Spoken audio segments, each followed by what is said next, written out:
꼭 부동산으로 돈을 번 사람이 아닐 수는 있어요. 그런데 부동산에 돈을 저장해 놓지 않은 사람은 단 한 명도 없습니다. 살면서 가장 큰 태풍은 바로 부동산입니다. 그런데 왜 그 태풍을 피할 방법을 알려주지 않는 거죠? 부동산은 초등학생 때부터 배워야 합니다. 이 시간을 통해서 부동산에 대한 모든 것을 알아가시기 바랍니다. 부동산으로 부자 되는 게 그나마 가장 쉽기 때문입니다.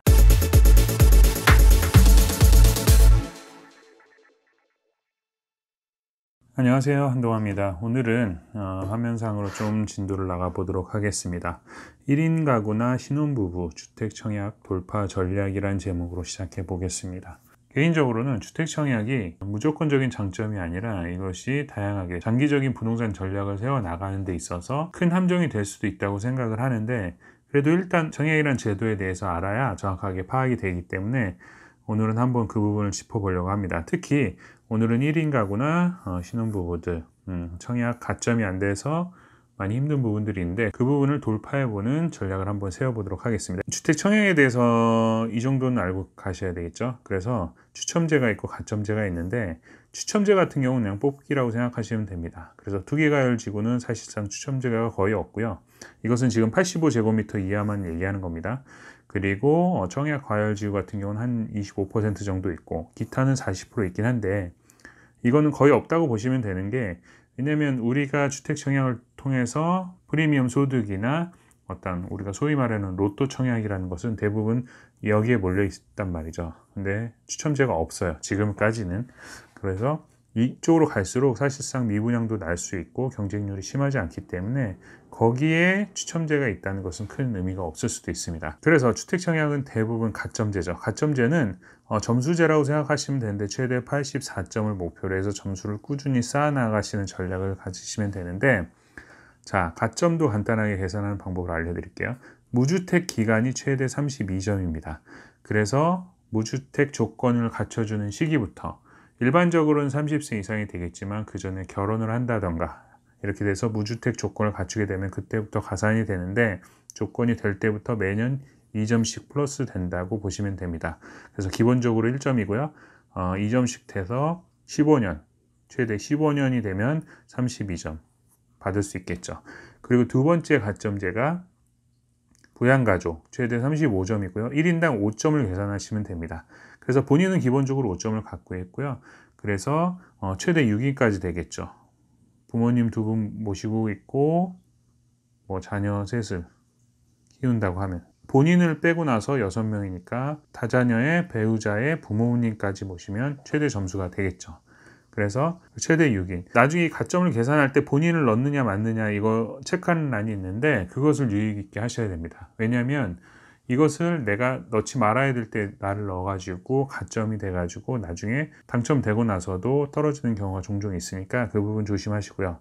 그리고 우리가 일반적으로 많이 알고 있는 청약통장이 17점. 그래서 1년 미만은 2점이에요. 6개월 단위로 1점 1점 해가지고 1년 미만은 그냥 2점 생각하시면 되고요. 매년 1점씩 최대 15년. 그런데 미성년자 같은 경우 내가 어렸서부터 우리 자녀들 빨리 해줘야겠다라고 해도 물론 좋습니다. 저축의 의미도 있지만, 그렇지만 실질적으로 인정되는 것은 미성년자 기간에는 2년 정도만 인정이 됩니다. 그래서 만 17세가 지나고 나면 그때부터 가입을 해야 실질적으로 이 청약통장 가입제도 최대 15년에 들어가게 되는 거죠. 그리고 공공분양 같은 경우는 1에 10만 원 정도를 넣으시는 것을 추천을 드립니다. 왜냐하면 그 안에 들어가 있는 금액까지도 합산이 되기 때문에 1회에 10만 원 정도를 꼭 넣으시길 바라고요. 그러면 공공분양 하실 때 상당히 도움이 되실 거라고 생각합니다. 여기까지가 우리가 주택 청약에 대한 간단한 정리를 해봤고요. 그러면 저는 이런 질문을 드리고 싶습니다. 1인 가구 최대 혹은 신혼부부가 될 수 있겠죠. 그런데 오늘은 1인 가구를 중심으로 한번 해볼게요. 여기다가 신혼부부가 된다면 배우자 점수 1인당 5점에서 5점이 플러스 되긴 하겠지만 최대 점수는 얼마일까요? 정말 1인 가구라 하더라도 20대는 힘들고요. 30대, 40대가 됐을 때 무주택 기간을 15년 받아서 32점 받고, 그 다음에 청약통장 최대 15년에서 17점 받고, 그러면 벌써 49점이죠. 49점 플러스 부양가족, 본인은 무조건 5점 되니까 5점 하면 1인 가구의 최대 점수는 54점이 될 겁니다. 그러나 이것도 현실적이진 않죠. 왜냐하면 나이가 있기 때문에 15년 동안 이런 것들을 유지하기가 힘들다는 겁니다. 그렇지만 어찌됐든 한 30대 중반 정도 돼가지고 최대 점수를 맞췄다고 가정을 한다 하더라도 서울 내에 있는 어떠한 아파트 청약은 힘듭니다. 왜냐하면 평균적으로 65점에서 70점 정도가 돼야 서울에 있는 아파트 당첨권에 들어가기 때문입니다. 물론 이건 지역마다 다르기 때문에 정확한 답이 있는 것은 아니지만 턱없이 부족한 결과가 나오게 되는 거죠. 그렇다면 과연 어떻게 이것을 돌파해내야 될 것이냐? 제가 한 장에 다 모아보려고 좀 좁게 넣었으니까 잘 안 보이시는 분들은 양해를 부탁하고요. 이런 기사를 한번 보시죠. 공공분양 청약의 추첨제 도입, 30대 당첨 확률 높아져.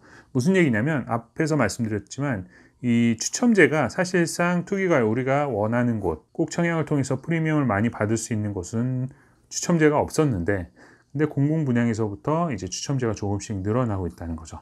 그래서 일반 분양 같은 경우도 한 15%에서 50%로 상향이 된다고 하고요. 추첨제 같은 경우도 30%까지 늘린다고 합니다. 아직은 이사 대책 이후에 약 한 40만 호 정도만 적용이 돼서 추첨제가 점점 더 늘어나게 되는 거죠. 추첨제라면 우리가 이런 가점에 크게 영향을 받지 않고도 소위 말해서 운만 좋으면 당첨이 될 확률이 높기 때문에 점점 더 도전해 볼 만한 가치가 있는 거죠. 그렇기 때문에 제가 이 앞에서 말씀드린 이런 항목들을 과거에는 거의 포기 상태에서 30, 40대가 할 수 있는 것들이 많이 없었기 때문에 주택 청약만 열심히 넣고 그냥 이것저것 넣어보는 게 전부였는데, 이제는 이런 전략적, 즉 특공이나 이런 데 분양되는 것 외에도 추첨제가 많이 생겨나게 되는 거니까 전략적으로 접근해 보시길 바라고, 특히 이제 청년들, 1인 가구들 이 청약에 넣기 전에 나라에서 혹은 서울시에서 다양하게 제도들을 마련하는 것을 제가 간단하게 설명을 해드리도록 하겠습니다. 행복주택이라는 게 있습니다. 공급량은 많지는 않지만 1인 청년 가구나 신혼부부들에게 최대 30년 동안 임대해 주는 거죠. 주택 청약이라는 건 무주택 기간이 상당히 중요한데, 이사 다니는 게 힘들다고 내 집을 등기자산으로 등록해버린 순간 무주택 기간이 끊기기 때문에 청약은 멀어지게 되죠. 그랬을 때 행복주택이나 이런 것들도 찾아보시기 바라고요. 1인 가구 청년 전세 임대주택이라는 게 있습니다. 이것은 만 49세 이하까지 해가지고 LH에서 집을 임대하는 거예요. 그래서 이걸 재임대해 주는 방식으로 하는 건데, 일반 시세보다 상당히 저렴하기 때문에 1인 가구들은 이러한 다양한 혜택들을 누리고 있으면서 청약 공부를 조금 더 하셔서 지속적으로 추첨제나 이런 것들을 노려보시는 것이 좋을 것 같습니다. 그리고 둘의 주택이라는 게 있습니다. 이것은 서울시에서 하는 거고요. 근데 제가 서울시 정책만 말씀드리려고 하는 게 아니라 청년이 주거나는 서울에 집중이 되어 있기 때문에 서울시에서 이런 정책을 많이 하고 제가 서울시 위주로 설명을 드리는 겁니다. 서울에서 좀만 벗어나잖아요. 월세 싼 거 되게 많아요. 그래서 서울시에서 둘의 주택이라고 해가지고 SH면 이게 서울의 약자잖아요. 그래서 임대주택이고요. 그래서 이거는 약간 공유주방 형태, 공유주방, 공유거실 형태로 해서 40세 미만의 무주택자에게 최대 10년간 제공되는 어떤 둘의 주택이라는 게 있고요. 그리고 희망하우징이라는 게 있는데, 이것은 대학생들에게 SH가 제공하는 것인데, 서울 소재 대학생들에게 SH에서 주택을 매도해서 학생들이 쓰기 좋게 꾸며서 저렴하게 한 4년간, 보통 4년제 대학이잖아요. 그래서 4년간 임대를 해줍니다. 그리고 요번에 좀 말이 많았던 역세권 청년주택, 저는 이거 되게 상당히 좋게 보였는데, 왜냐하면 역세권이라는 게 350m 역세권의 그 땅값을 생각해 보면 그 월세나 이런 것들이 상당히 저렴하다는 걸 느끼실 수 있는데, 다만 청년의 입장에서는 비싸게 느껴질 수도 있었겠죠. 그렇지만 저는 전체적인 땅의 가치나 이런 것들을 봤을 때 역세권 내 1인 가구에게 제공하는 임대주택이라면 저는 이제 청년이 아니지만 한 번 정도는 살아보고 싶고, 금액적으로는 좀 비싸다고 느낄 수 있겠지만 이 역세권이라는 장점이 상당히 아마 살아보시면 크게 느껴지실 겁니다. 그래서 일단 선택의 문제이지 갑론을박의 얘기보다는 무조건 신청하세요. 그리고 막상 또 오픈을 해봤더니 경쟁률이 어마어마하다고 하더라고요.